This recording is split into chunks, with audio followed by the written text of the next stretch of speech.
Dans ce tutoriel, nous allons voir comment créer un diagramme de Gantt de ce style-là, avec une ligne par tâche, une barre de progression pour voir où on en est, la durée de nos tâches, les dates qui se calculent automatiquement, et enfin un calendrier dans lequel nous pouvons naviguer grâce à la barre de défilement qui est située au-dessus. Dans ce calendrier, on a les week-ends qui sont grisés, et on a les jours fériés qui sont hachurés en rouge.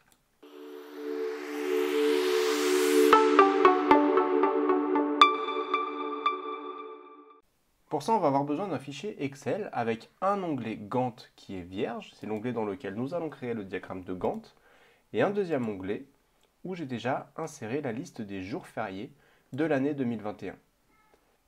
Premièrement, cette liste de jours fériés, je vais la convertir en tableau. On va voir qu'il y aura pas mal d'avantages, donc je vais aller dans Insertion, Tableau. Il me propose de vérifier où sont mes données, est-ce que mes données ont un en-tête, pour moi tout est OK, je valide. Et là, ce tableau de A1 à B12 est considéré comme un réel tableau dans Excel. Je vais tout de suite renommer mon tableau, donc conception de table, ici j'ai le nom de mon tableau, je vais l'appeler férié. Je pourrais appeler maintenant le nom férié dans mes formules, ça fera référence à tout mon tableau.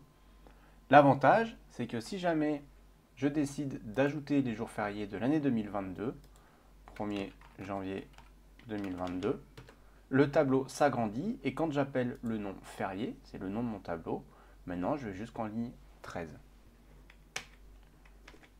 Je reviens en arrière, je reprends mon tableau comme celui-ci. Je vais aller dans l'onglet Gantt et maintenant on va commencer à créer ce diagramme de Gantt. Alors je vais laisser quelques lignes pour l'entête, je vais me mettre par exemple en ligne 7 et je vais avoir besoin de plusieurs colonnes. Je vais avoir besoin d'une colonne dans laquelle je vais indiquer le nom de mes tâches. Ensuite, je vais avoir besoin d'une colonne dans laquelle je vais indiquer la progression. Je vais avoir besoin de la durée de mes tâches. Et ensuite, de deux dates, la date de début et la date de fin. On va renseigner 4 tâches fictives. Ça va être des grandes étapes d'un projet, où vous pouvez renseigner les réelles étapes de votre projet. Donc, on va avoir une phase d'étude, une phase de préparation, une phase de conduite de notre projet et ensuite une phase de bilan. Et je vais déjà faire un petit peu de mise en forme sur ce tableau. Donc par exemple, je vais centrer mes titres, les mettre en gras. Et ensuite, je vais sélectionner tout ce tableau et je vais ajouter des bordures. Pour mettre en forme rapidement, vous voyez, je sélectionne tout mon tableau, je mets toutes les bordures. Je resélectionne mon tableau, bordurée épaisse à l'extérieur. Et ensuite, je fais pareil sur ma ligne de titre. Je remets les bordures extérieures épaisses. Je vais renseigner maintenant des durées fictives. Vous, évidemment, vous allez renseigner les durées de vos tâches. 6 jours, 3 jours, 20 jours, 2 jours. Alors, on va prendre dans cet exemple le parti pris que ce sont des jours ouvrés. Mon étude dure 6 jours ouvrés, ma préparation 3 jours ouvrés, etc., etc. Ça nous permettra de voir plus de choses.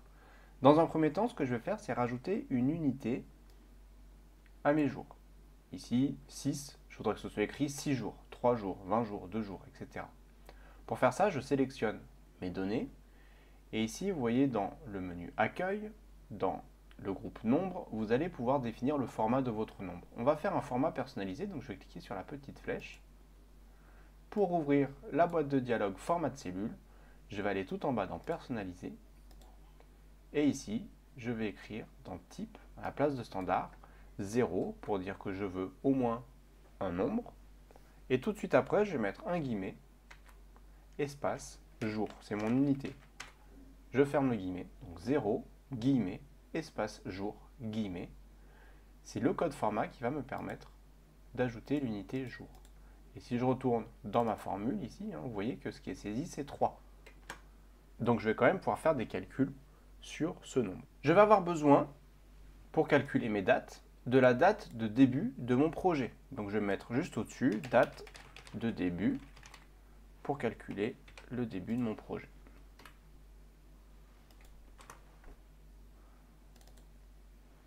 Donc j'insère la date du jour. On va dire que mon projet commence aujourd'hui. La date de début de ma première tâche, eh ben, ça va correspondre à la date de début de mon projet. Donc je vais me mettre en D8 ici pour moi, la date de début de la première tâche, et je vais faire égal la date de début de mon projet, égal B5, ça me récupère la date de début. Je vais maintenant calculer la date de fin de cette tâche d'étude qui dure 6 jours. Cette tâche d'étude, elle dure 6 jours ouvrés. Donc je ne peux pas simplement faire égal ma date de début plus ma durée. Parce que j'arrive au 27, il a considéré que le samedi et le dimanche sont des jours dans lesquels on va travailler. On va utiliser une fonction qui s'appelle égal série jours ouvrés, qui va nous permettre de calculer une date de fin à partir donc d'une date de début et d'un nombre de jours. Et cette date de fin va prendre en compte qu'on ne travaille que du lundi au vendredi. Et en plus de ça, je vais aussi pouvoir prendre les jours fériés pour les exclure de mes jours ouvrés.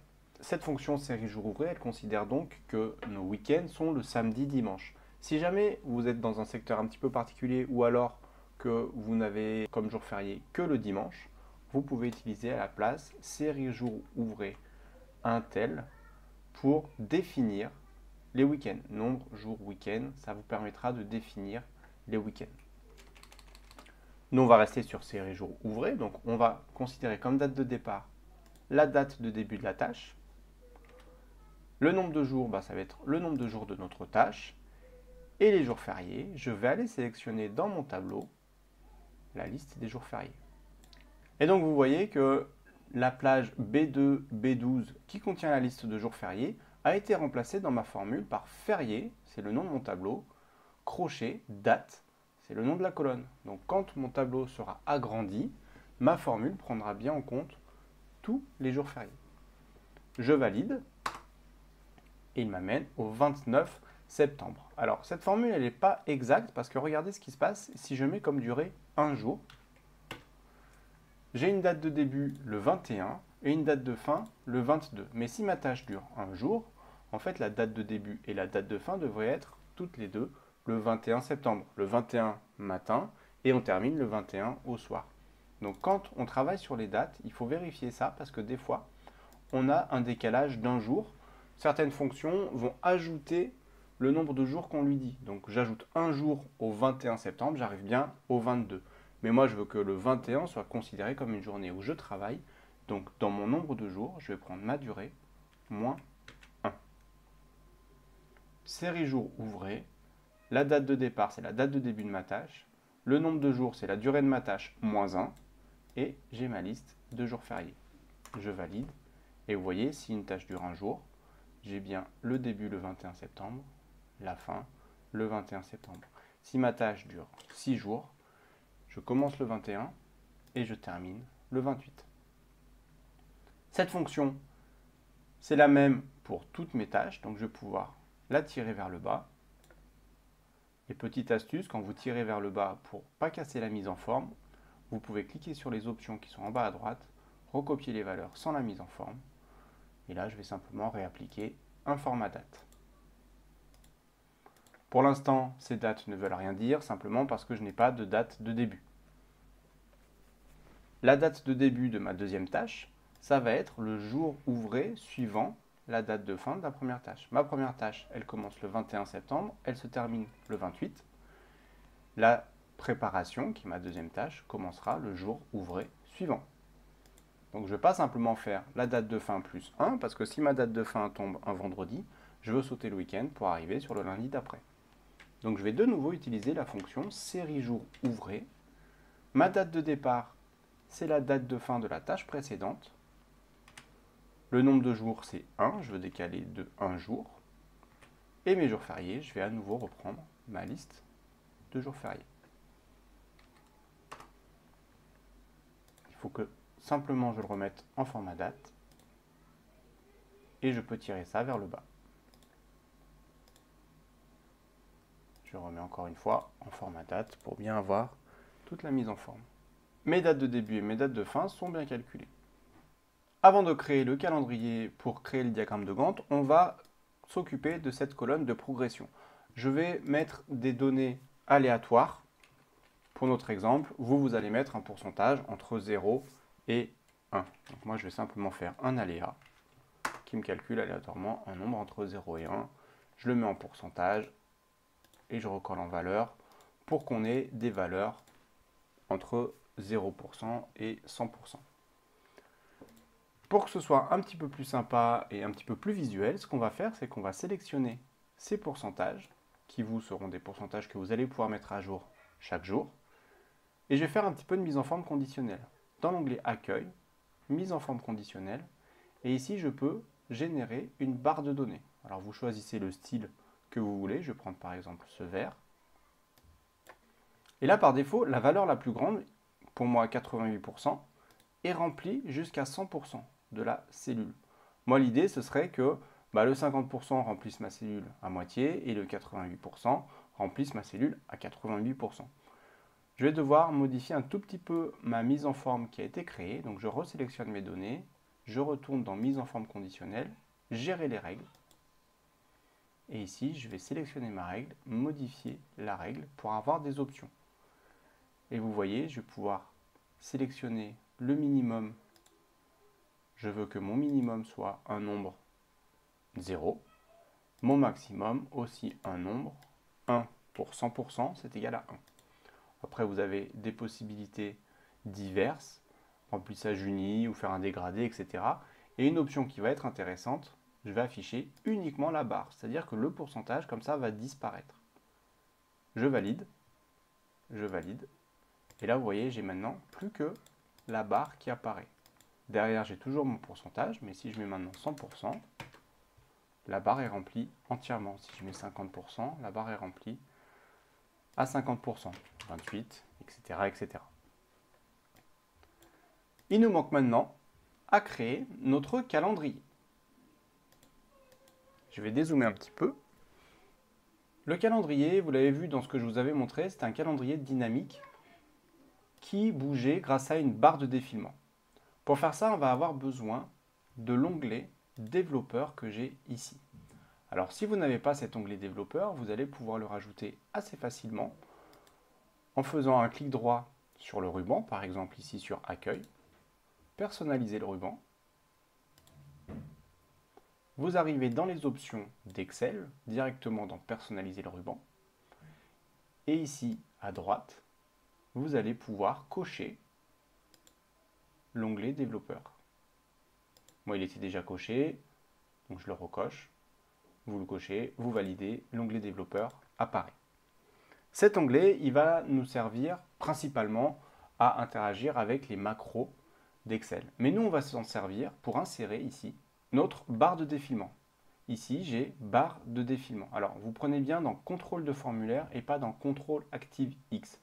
C'est des objets qui sont assez similaires, mais qui n'ont pas exactement les mêmes fonctionnalités. Nous, on va prendre dans contrôle de formulaire, celui-ci, barre de défilement. Je le sélectionne et je vais dessiner une barre de défilement. Alors, par exemple comme ça, je vais dézoomer un petit peu pour qu'on voie un peu plus dans sa globalité. Alors je l'ai dessinée assez grande, je vais la réduire. Hop. Et donc j'ai une barre de défilement qui pour l'instant ne fait pas grand chose, mais dans laquelle vous voyez je peux naviguer. Cette barre de défilement en fait elle va faire varier la valeur d'une cellule entre deux valeurs qu'on va définir. On va paramétrer tout ça, donc je vais faire un clic droit sur ma barre de défilement et je vais cliquer dans format de contrôle. Ça va m'ouvrir une boîte de dialogue dans laquelle je vais pouvoir sélectionner plusieurs choses, dont la valeur minimale, 0, la valeur maximale, je vais mettre 365, comme ça on va pouvoir naviguer sur un an. On peut mettre moins si vous voulez, ou on peut laisser sur 100, c'est déjà pas mal en fait. Changement de pas, à chaque fois que je vais cliquer sur la flèche de ma barre de défilement, ça va changer ma valeur de 1. Changement de page, c'est quand je vais cliquer entre la barre de défilement et la flèche, ça va naviguer plus vite, ça va changer de 10. Et enfin, la cellule liée, c'est la cellule qui va bouger grâce à ma barre de défilement. Donc je vais cliquer sur la flèche ici, et je vais lier par exemple ma cellule F4. Je valide. Et maintenant, quand je bouge ma barre de défilement, vous voyez que la cellule F4 a une valeur qui est variable en fonction de là où est ma barre de défilement. Cette cellule variable, elle va me permettre de créer mon calendrier dynamique. Alors ce que je vais faire, c'est que je vais prendre une dizaine de colonnes. Vous pouvez prendre le nombre de colonnes que vous voulez, ça sera ce nombre de colonnes qui va définir votre calendrier, ou je vais en prendre une quinzaine, et je vais réduire la largeur de mes colonnes pour qu'on ait un diagramme qui soit un peu plus visuel. Je vais agrandir ma ligne de titre parce que mes dates seront à la verticale, comme ça on pourra bien les voir ici. Et donc, ma date de départ de mon calendrier, ça va être égal à la date de début de mon projet, à laquelle je vais ajouter ma cellule variable ici. Je vais valider ça et puis je vais vous montrer le fonctionnement. Alors, j'ai des dièses ici simplement parce que ma colonne elle n'est pas assez large pour afficher toute la valeur. Donc je vais retourner dans l'onglet Accueil et ici dans Alignement, je vais faire une rotation du texte vers le haut. Vous voyez maintenant ma date est bien visible. Je peux même centrer dans ma cellule pour avoir bien la date. Ce que je vais faire maintenant, c'est si j'utilise la barre de défilement, vous voyez que ma date, elle défile en fonction de la valeur qui est en F4. Et pour que mon calendrier soit bien dynamique, je vais faire en sorte que toutes les valeurs d'après dépendent de ma date de départ. Donc sur la deuxième cellule de mon calendrier, je vais faire égal ma première date plus 1. Je valide. Alors je vais recopier la mise en forme pour la mettre aussi verticale. Et vous voyez, j'ai le lendemain, le 21 septembre, le 22 septembre. Je clique une fois sur ma barre de défilement, 22, 23. Ça suit. Donc cette deuxième cellule, je vais la tirer ici, vers la droite, pour que tout s'incrémente de 1. Et maintenant, quand je navigue dans mon calendrier avec la barre de défilement, vous voyez que toutes les dates suivent. Ce que je vais faire, c'est que cette barre de défilement, je vais la redimensionner pour qu'elle arrive jusqu'à la fin de mon calendrier. Alors, pour resélectionner une barre de défilement comme ça, on ne peut pas le faire directement parce que vous voyez, quand je clique dessus, ça la fait bouger. Petite astuce, faites un clic droit sur la barre de défilement. Vous voyez, elle est sélectionnée. Et après, on peut refaire un clic gauche dessus. Et là, je peux maintenant la redimensionner correctement. Je vais pouvoir maintenant déplacer cette cellule F4, là, cette cellule qui est variable, pour ne pas la voir. Donc, je la sélectionne et je vais simplement la déplacer sous la barre de défilement. Les formules ont suivi et comme ça, je ne vois pas la valeur qui défile. Ce qu'on va faire maintenant, c'est un petit peu de mise en forme encore. Donc, je vais sélectionner tout mon calendrier. Je vais faire plus ou moins la même mise en forme, si ce n'est que je ne vais pas mettre toutes les bordures verticales. Donc, je vais aller dans Autre bordure. Je vais mettre en style épaisseur normale les bordures horizontales. En épaisseur épaisse, le contour. Je valide. Et maintenant, ici, je vais remettre toutes les bordures et les bordures épaisses, voilà, simplement pour avoir un calendrier un petit peu plus sympa à regarder. Il va maintenant me falloir 3 choses. Premièrement, que je mette en gris les week-ends. Deuxièmement, que j'assure en rouge les jours fériés. Troisièmement, que je mette en vert mes tâches dans mon calendrier. On va faire ça avec de la mise en forme conditionnelle. Donc je vais sélectionner toutes les cellules dans mon calendrier à l'intersection des dates et je vais aller dans mise en forme conditionnelle, nouvelle règle. On va dans un premier temps mettre en gris les week-ends. Donc pour ça, je vais devoir utiliser une formule pour déterminer pour quelle cellule le format sera appliqué. C'est une formule qui doit me renvoyer vrai pour les week-ends. Et donc cette formule, on va pouvoir utiliser la fonction égale jour sum. C'est une fonction qui va renvoyer un numéro entre 1 et 7 en fonction du jour de la semaine. Donc quand vous faites de la mise en forme conditionnelle comme ça, sur toute une plage, on écrit ici la formule qui correspond à la première cellule, donc ici à F8. Il va bien falloir figer les cellules correctement parce que ça fonctionne de la même manière que si j'écrivais la formule dans la cellule et qu'après je tirais vers le bas et vers la droite. Donc ici, je vais devoir faire égal jour somme de F $7. Là, c'est F7, mais je veux toujours rester sur la ligne 7. Donc, je mets un dollar devant le 7. Point virgule 2, donc ça, c'est un argument de la fonction jour somme pour avoir lundi égale 1, dimanche égale 7. Et quand est-ce que c'est un week-end? Quand le résultat est supérieur à 5. Jour somme de F $7, point virgule 2, supérieur à 5. Dans ces cas-là, je vais mettre un remplissage gris.